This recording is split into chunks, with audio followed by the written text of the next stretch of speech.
Across 17 different star systems, approximately 43,000 species had been cataloged, analyzed, and neatly filed into the Galactic Biological Threat Assessment Database. The system was elegant, really. Simple. A species got scanned, its predatory capabilities met. According to YouTube analytics, 98% of viewers are not subscribed. That's a huge number. By subscribing the channel that is completely free, you'll help support the channel and never miss fresh content. Measured. Its technological advancement noted. And then some underpaid intern somewhere stamped it with a number between 1 and 10. 1 meant, could maybe give you a nasty paper cut if provoked. 10 meant, evacuate the sector and pray to whatever deity accepts last-minute conversions. Humans had been assigned a 2. This ranking sat in the database like a typo nobody had bothered to correct, despite mounting evidence that perhaps, just perhaps, someone had miscalculated. The galactic community had accepted this rating with the same enthusiasm one accepts a slightly burnt dinner, with quiet resignation and a mental note to fix it later. Later never came. Humans kept smiling, kept saying please and thank you, kept apologizing when they bumped into things, and the rating stayed at 2. The research station on Krevax Prime had been operating for 6 standard cycles without incident, which in galactic bureaucratic terms meant it was either running perfectly or catastrophically, with no middle ground. The facility clung to the side of a mountain range that would have made geologists weep with joy, all crystalline formations and gravity-defying plateaus. Below stretched forests of bioluminescent vegetation that pulsed with the rhythm of the planet's magnetic field, because of course they did. Evolution on Krevax Prime had apparently decided that subtlety was for planets without dramatic flair. The station itself was a monument to over-engineering. 17 redundant safety systems, climate controls that could simulate anything from Arctic tundra to volcanic hellscape, and enough surveillance equipment to make a paranoid dictator blush. All of this to study one thing, the Krevaxian apex predator, a species teetering on the edge of extinction with all the grace of a drunk tightrope walker. The human xenobiologist had arrived 3 months ago, transferred from a facility studying crystalline life forms that technically weren't alive, but got offended if you said so. She had walked off the transport shuttle with 2 duffel bags, a worn jacket that had seen better decades, and the kind of smile that made the station's AI pause its greeting protocol to run a threat assessment. The smile came back clean. Everything about her came back clean. Her credentials were impeccable. Degrees from institutions that most species needed evolutionary advantages just to pronounce. Fieldwork on planets that made Krevax Prime look like a vacation resort. And a publication record that suggested she either never slept or had discovered time dilation on a personal level. The Krevaxian government had specifically requested a human consultant, which had raised eyebrows across 6 different appendage configurations in the xenobiology community. The reasoning was sound, if you squinted at it sideways. Humans had successfully rehabilitated dozens of endangered species on their own planet, some of which had been actively trying to eat them during the process. They had a strange talent for looking at something with too many teeth and thinking friend-shaped instead of running in the opposite direction at maximum velocity. The galactic community called it foolhardy. Humans called it conservation biology. The difference was apparently semantic. The Krevaxian delegation arrived on a morning when the forest below was doing its best impression of a rave, pulsing in shades of purple and green that hurt to look at directly. 6 officials descended from their shuttle with the kind of synchronized movement that suggested either military training or really good choreography. Their leader, a being whose name translated roughly to "he who walks where others fear to tread," but who went by Kevin for simplicity, carried a containment unit that hummed with active stasis fields. The human met them in the observation deck, coffee cup in hand, looking like she had just rolled out of bed despite it being nearly midday station time. Her hair was attempting escape velocity in several directions. The jacket hung over the back of a chair, as unremarkable as clothing could be. Faded blue, patched elbows, pockets that sagged with the weight of too many field tools and probably some granola bars. "Doctor," Kevin began, his translator giving his words a formal weight that his body language contradicted. He was nervous. All 6 of them were nervous, in that way that beings get when they are about to hand over something precious and fragile to a stranger. We appreciate your willingness to consult on this matter. The survival of the Krevaxian hunting class depends on successful rearing of these cubs. The human set down her coffee with the careful precision of someone who knew exactly how valuable caffeine was this far from Earth. Just so we are clear, when you say hunting class, you mean apex predator, top of the food chain, evolutionary perfect killing machines that have existed unchanged for 3 million years. Kevin gestured to the containment unit. Also currently numbering fewer than 200 in the wild, because apparently evolution did not account for habitat loss and climate shift. Nothing ever does, the human murmured, moving closer to the unit. May I? The stasis field deactivated with a sound like reality sighing in relief. Inside, 2 cubs blinked up at the assembled beings with eyes that reflected light in unsettling ways. They were, objectively speaking, adorable in the way that baby predators often are, all oversized paws and disproportionate heads, with fur that shifted colors to match their surroundings. Currently, they were a mottled gray-blue that matched the containment unit's interior. They were also, according to every biological scan, capable of ripping through hull plating by adulthood. The human made a noise that could only be described as a coo. Several of the Krevaxian delegation took a step back. "Oh, you are beautiful," she said, reaching into the container with the kind of confidence that suggested either extensive experience or a complete lack of survival instinct. The cubs sniffed her hand, their small nostrils flaring. Then, in a movement that made every Krevaxian in the room tense, they pressed their heads into her palm.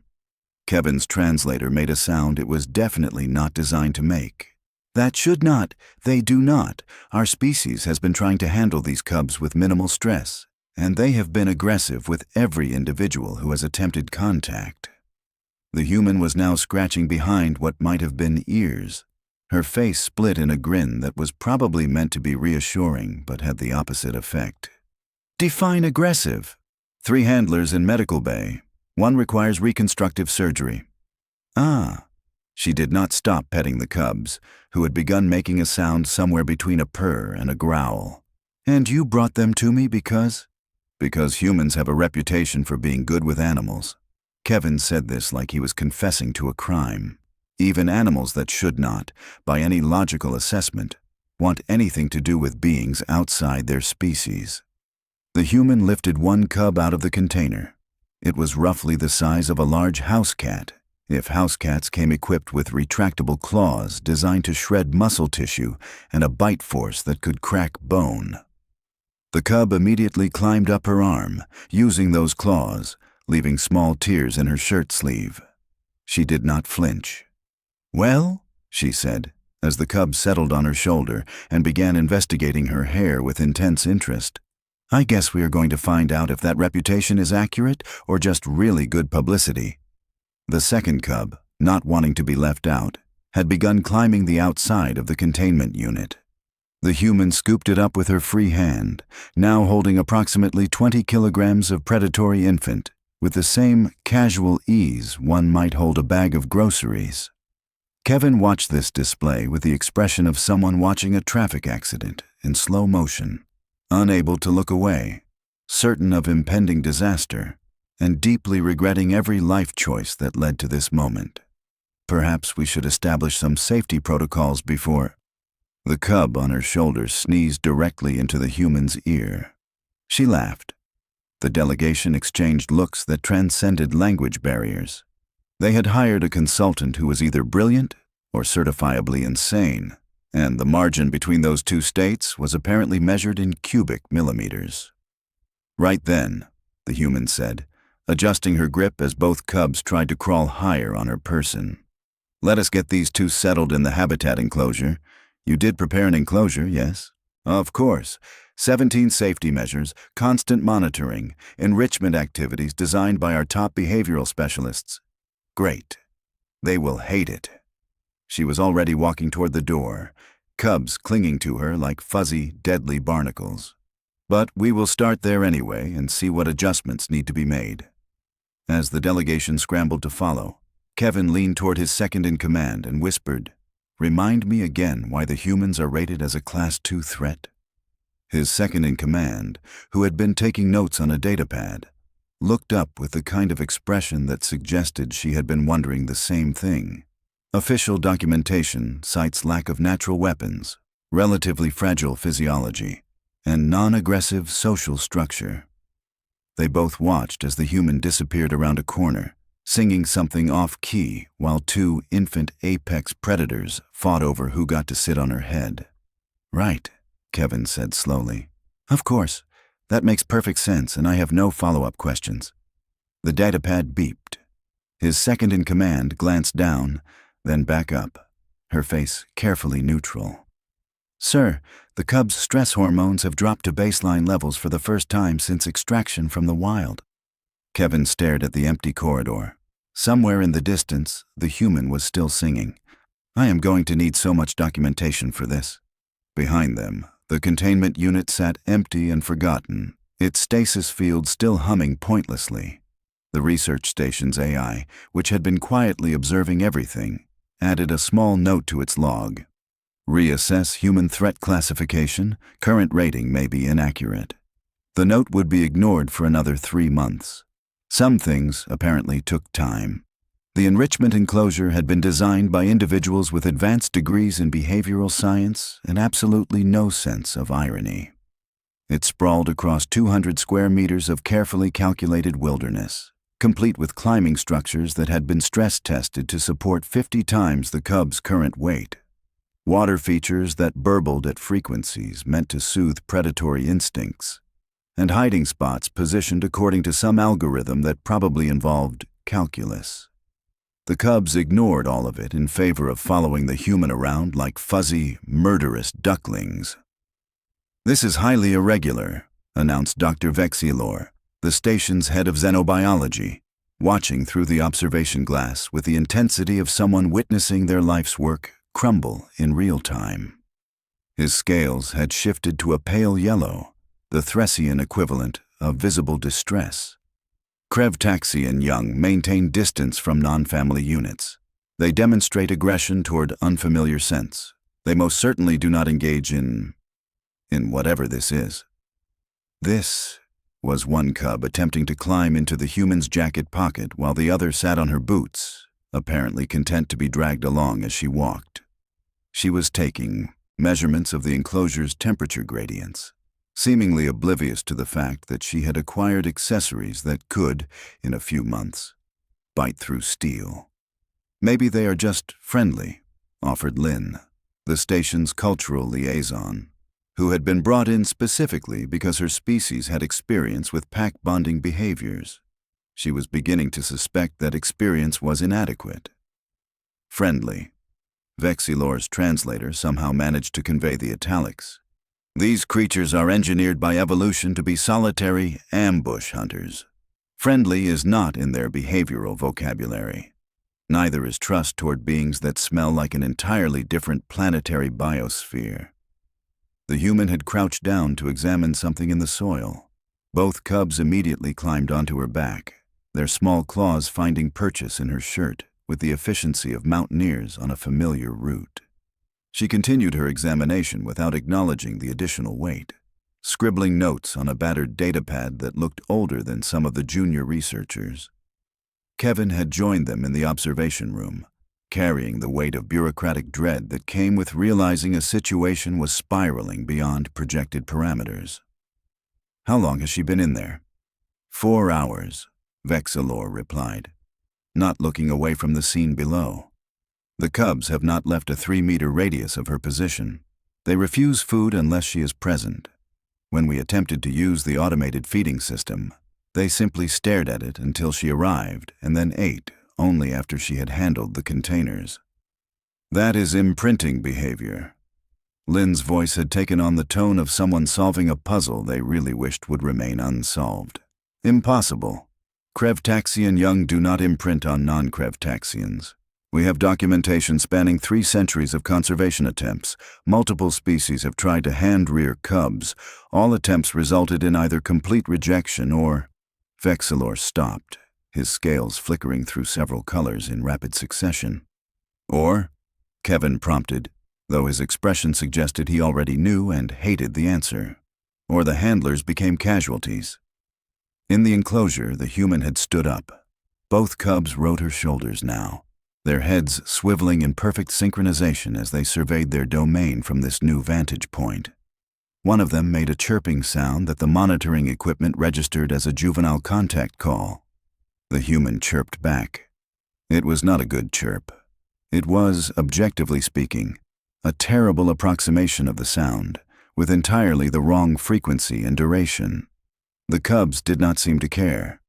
They both responded immediately, their chirps overlapping in what the behavioral analysis software labeled as contentment indicators. Vexillor pulled up a holographic display with the kind of sharp gesture that suggested he was considering throwing something. Look at this. Stress hormones, minimal. Cortisol, levels, baseline. Defensive posturing, none. Aggression markers, completely absent. They are treating her like a parent unit. Perhaps humans emit some pheromone we have not detected. Lynn was grasping at scientific straws and knew it. We have run every scan short of taking the human apart molecule by molecule.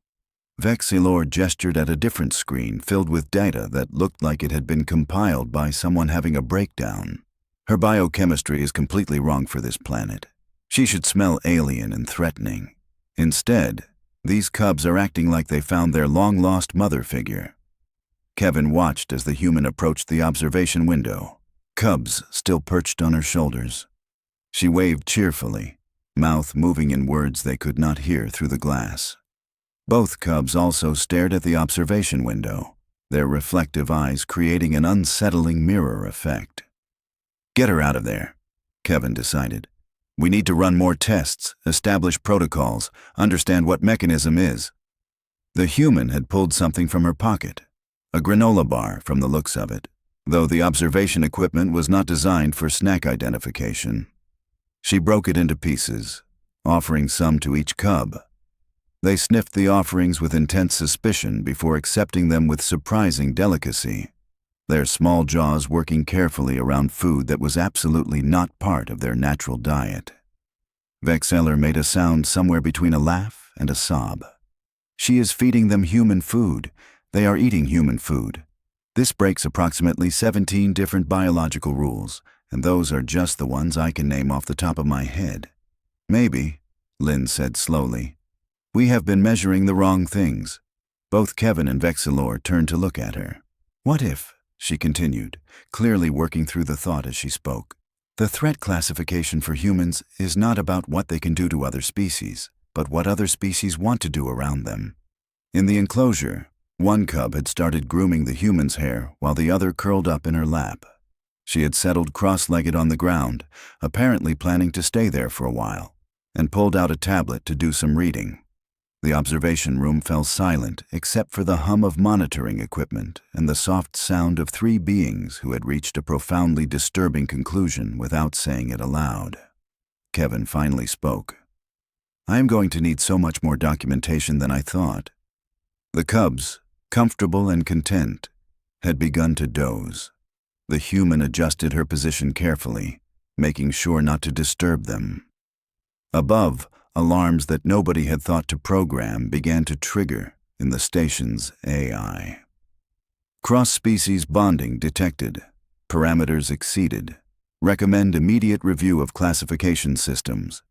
The recommendations would be filed under pending review and promptly forgotten. Some lessons, apparently, had to be learned the hard way. Week 2 brought complications that transcended scientific concern and entered existential dread territory. The cubs had stopped acknowledging their own species entirely, which became problematic when the Krevaxian government sent adult specimens for comparison. The adults were magnificent specimens of evolutionary terror, standing 2 meters at the shoulder. They had been carefully introduced to a separate habitat section with barriers rated to withstand orbital bombardment. The cubs could not have been less interested. "Show them their own kind," Kevin instructed, his new stress-induced tic appearing. "Trigger some instinctive recognition." The human carried both cubs, noticeably larger now, toward the reinforced barrier. The adult Krevtaxians watched with focused intensity that preceded violence. Their fur had risen, making them appear larger. Low growls made the monitoring equipment crackle. The cubs looked at the adults, then at the human, then burrowed into her jacket and refused to emerge. "Outstanding," Vexilor muttered. Cross-species preference established, natural behavioral patterns completely overridden. The jacket had become its own problem. The human wore it constantly despite climate control. It had acquired tears, mysterious stains, and a permanent sag from predatory infants using the pockets as sleeping quarters. "We need boundaries," Kevin announced during the morning briefing. "The cubs need socialization with their own species, hunting behaviors, territorial patterns." "They learned to open supply cabinets yesterday," interrupted Six, a junior researcher. "Found them eating all the humans' granola bars. She had hidden them in 3 different locations. Why do we bother being surprised anymore?" The human entered carrying both cubs. She poured coffee and settled into a chair. Both cubs attempted to occupy her lap simultaneously, resulting in a brief tussle. One won, the other draped across her feet. "They are approaching juvenile stage ahead of schedule," Vexilor confirmed. "Accelerated development, and their behavioral patterns are—" He gestured helplessly. "Weird," the human supplied helpfully. "That is certainly one way to describe the complete inversion of established xenobiological principles, yes." Kevin cleared his throat. "We need separation protocols. The cubs must eventually return to the wild." Both cubs stopped moving. Their heads swiveled toward Kevin in unison, eyes reflecting light ominously. "And we will table that discussion," Kevin finished quickly. The human scratched behind one cub's ear, the gesture automatic. "They will adapt when they are ready. Forcing separation before they have developed proper confidence could cause psychological damage." "They are predators," Vexilor protested weakly. "Apex predators. They do not experience psychological damage from early independence. Their entire evolutionary strategy is based on solitary hunting and—" The cub in her lap rolled over, exposing its belly, a display of trust that made every xenobiologist question their degrees. The human rubbed the offered belly, ignoring the fully extended claws. "Maybe our understanding is incomplete," Lynn ventured. "Perhaps in natural settings, they bond with aliens from different planets?" Vexilor's scales achieved a concerning color. "Yes, surely that is common." The human worked one-handed while the cubs used her as furniture. Earth has interspecies bonding examples, predators adopting prey, symbiotic relationships that make no sense but function. Biology is not always logical. Your planet sounds like a statistical anomaly that achieved sentience. We prefer diverse ecosystem. A notification pinged. Six checked it and went still. The cubs breached containment. They learned to operate the airlock by watching the human twice. The briefing room absorbed this with collective resignation. "Advanced problem solving," Vexilor whispered. "What are you teaching them?" "Basic navigation. They are smart. Their species relies on instinct, not imitating others for fun." One cub chewed the jacket zipper. The human redirected it to a proper chew toy. The cub accepted this like someone humoring a well-meaning parent. Lynn pulled up her notes. "What if humans register as pack? They form bonds with any tolerant species, domesticated wolves, keep predators as pets. What if they make other things want to protect them?" The room went silent. "If humans make apex predators into allies—" Kevin did not finish. The human pulled both cubs into her jacket and prepared to leave. They settled immediately, heads poking out like deadly hand puppets. "Same time tomorrow?" "Sure, why not?" After she left, the team sat in silence. "I am updating the report," Vexilor announced. "Full documentation. They will not believe it. I am sending video anyway." The station's AI added another note. Human threat classification requires revision. Recommend new category. Species that weaponizes friendship. The note joined others in pending review. Ignored for another 6 weeks. Some disasters needed critical mass before anyone noticed. Month 3 arrived with bureaucratic inevitability. The cubs had reached juvenile stage, massing 40 kilograms each with jaw strength to crack bones. They still attempted to fit in the humans' jacket pockets. The Galactic Biological Threat Assessment Committee finally responded. Their representative arrived on a Tuesday, clipboard in hand, expression suggesting he had drawn the short straw. Administrator Krevax had read the reports, decided they were exaggerated, and was about to learn otherwise. I am here to assess the situation. The committee finds these behavioral anomalies statistically improbable. Kevin's stressed tic had evolved into a full facial twitch. Would you like to observe directly? They found the human conducting enrichment activities, teaching apex predators skills they should not have. The cubs were solving a puzzle box, designed for opposable thumbs through teamwork and spite. Fascinating, Krevax murmured, stylus moving across his datapad. The cognitive development appears accelerated, but this could be explained by... One cub noticed Krevax and moved protectively between him and the human. The human put a hand on its head. Friend, stand down. The cub sat immediately. 40 kilograms of predator obeyed a 2-word command. Krevax stopped writing. The second cub sniffed his leg, sneezed, and returned to the human, apparently bored. The bonding appears genuine, Krevax admitted, stylus resuming its movement. However, this does not necessarily indicate a need for classification revision. This could be an isolated case, an anomaly that... The human whistled. Both cubs oriented toward her, sat in synchronization, and waited. How long did training take? Krevax asked. Training? I just talked to them like they were smart enough to understand. Kevin intervened. She has taught them 17 commands, problem-solving skills, and safety protocols. They respond to her emotional state without formal conditioning. That level of communication requires years of specialized training. Or you treat them like people with fur and sharp teeth. The human was conducting a training session with treats. The cubs performed complex cooperative behaviors for rewards. Krevax watched silently before speaking. The release preparation? Already started. They have been learning to hunt from the adult pair. Successfully as of last week. Then brought me a piece because apparently I need feeding.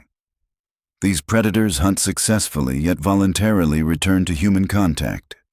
They sleep in my quarters. Visit every evening for quality time. Krevax turned to Kevin. The adult pair? Kevin showed footage of the adults accepting the human's presence. They maintain distance but show no hostility. When we tested it accidentally with a malfunctioning drone, both cubs and one adult moved to protect her. The adults defended the human. The cubs taught them she was pack. Lynn showed footage of the human treating an adult's injured paw while the mate watched and cubs sat guard. Administrator Krevax sat heavily. I came to disprove your reports. And I must restructure the entire threat assessment framework. Humans make dangerous things into allies. We prefer friends, the human called over. Ally sounds formal. The cubs had settled on her. One on her shoulders, one in her lap, both purring at frequencies that made teeth ache. Releases next week, Kevin informed him. Full wilderness integration. And the human? We'll monitor the population. The cubs will likely visit periodically. Krevax began writing again. The committee will demand additional studies. Let them send observers, Vexilor interrupted. We have 3 months of documentation. The data does not lie. Release day arrived with clear skies and optimal temperature. The human stood at the habitat exit, cubs at her feet. They had grown to 50 kilograms each. You know what to do. You are ready. Her voice was steady despite moisture in her eyes. The cubs looked at her, then the wilderness, then back. One chirped questioningly. Yes, I will visit. No, you cannot come back permanently. This is your home. Go, hunt, live. Both cubs pressed their heads against her hands, then ran, disappearing into the forest. The team watched monitors as the cubs explored.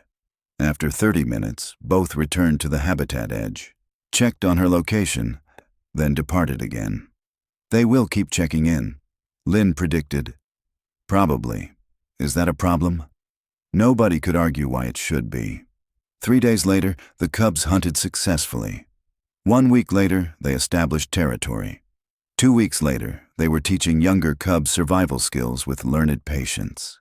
The committee filed its revised report after 6 weeks. Humans remained Category 2, with a 3,000-word footnote about anomalous behavioral patterns requiring further study. Administrator Krevax submitted a recommendation. Propose new classification for species that alter threat dynamics through social bonding. Suggest Catalyst class. The recommendation was rejected and forgotten. On Krevax Prime, the human continued monitoring the growing population that had decided she was acceptable company. The cubs visited regularly, maintaining their inexplicable connection. The station's AI continued adding ignored notes recommending human reclassification. 6 months later, a junior intern discovered the accumulated reports and requested a supervisor meeting. It was scheduled 3 weeks out. Bureaucracy moved slowly. By then, 2 more stations had requested human consultants for predator rehabilitation, citing the Krevax success. The universe continued rotating, indifferent. Somewhere, a human was befriending something dangerous. Somewhere else, a committee was filing paperwork about it. On Krevax Prime, 2 juvenile apex predators slept where they could watch the station's lights, comfortable knowing their small, weaponless friend was nearby. The human's jacket hung in her quarters, worn and bearing permanent claw marks. She would need it tomorrow. The cubs always got excited when she wore it. The threat assessment database still listed humans as Category 2. Minimal danger, generally harmless. The database did not have a category for species that turned harmless into a tactical advantage. Perhaps it should have.